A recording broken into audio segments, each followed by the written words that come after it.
Hi, this is Mato. Welcome to my online chess lecture. In this video I will show you a game between Vladimir Kramnik and Daniil Dubov. This is a game from Tal Memorial Rapid Chess Tournament, played in Moscow in 2018. Vladimir Kramnik had white pieces and he started with knight to f3, Kramnik's favorite first move. Knight to f6, d4, g6, g3, bishop to g7, bishop to g2, and both players castled kingside. d5. Should I comment on these moves? c3. Well, c4 is the most played move, but Kramnik played c3, allowing his opponent to easily copy him. Knight from b to d2, knight from b to d7. Is this a symmetrical position, or is this a symmetrical position? Rook to e1, black to move. For some unknown reason, Dubov decided to stop copying and he played c5, moving the same pawn again. But this is actually not a bad move. He is ready to meet e4 with c takes on d4. Kramnik played a4. Well, if e4 is played as intended, then knight takes on e4, knight takes on e4, d takes on e4, rook takes on e4, c takes on d4, c takes on d4, knight to b6, and black is fine. Black has a target, and that is the pawn on d4. Back to our game. So after c5, we have a4, c takes on d4, c takes on d4, a5, white to move. What would you do in this position if you had white pieces? I am sure you would not be able to guess Kramnik's next move.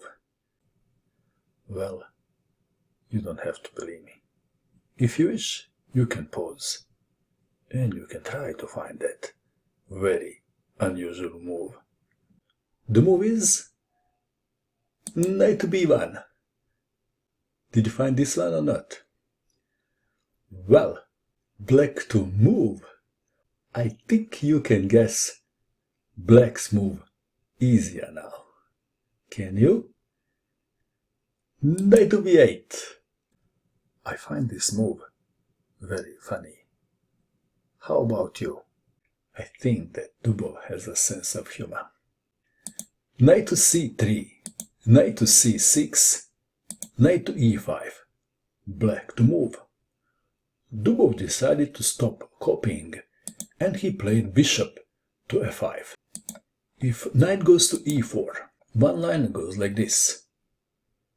Knight takes on c6, b takes on c6, knight takes on e4, d takes on e4.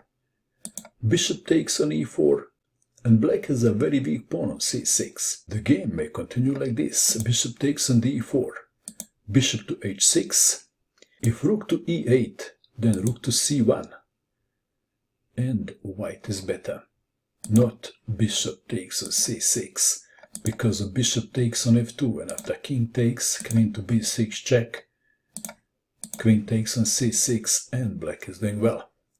Back to our game. After knight to e5, we have bishop to f5, bishop to g5, knight to b4, rook to c1, knight to e4 attacking the bishop, bishop to e3, knight takes on c3, b takes on c3, knight to c6, and now queen to b3 with a double threat. Although queen takes on b7 is not a real threat, it was good enough move to cause trouble in the black camp. Dubov played a wrong move, which he later regretted. He exchanged his dark square bishop for the knight. Let's take it back. e6, defending the pawn on d5, would be a better move.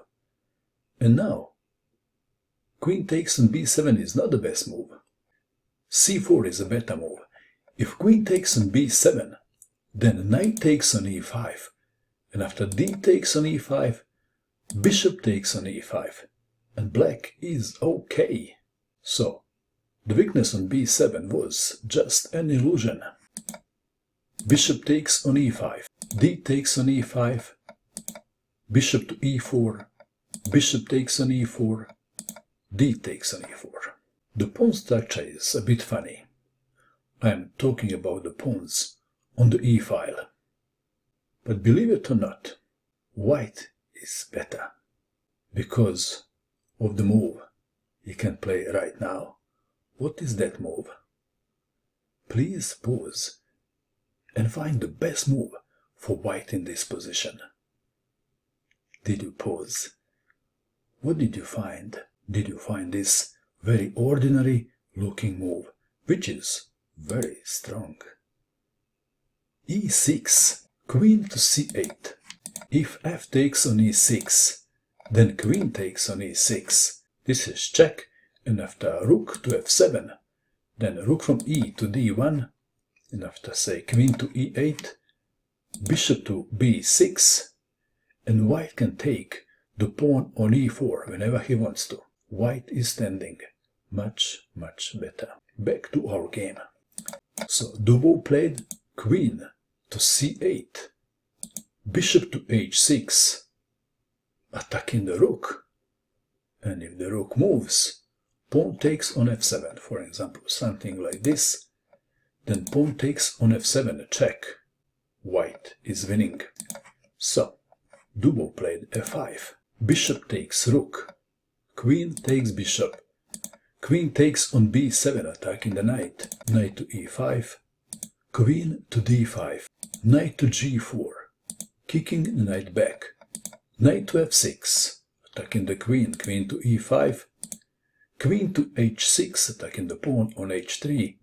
White played a move and black resigned.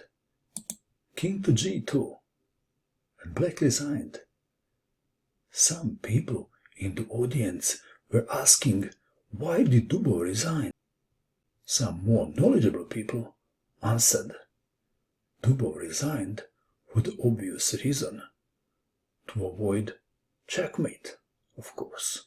What do you think of Dubov's approach to this game? And that is all. I hope that you enjoyed watching this video.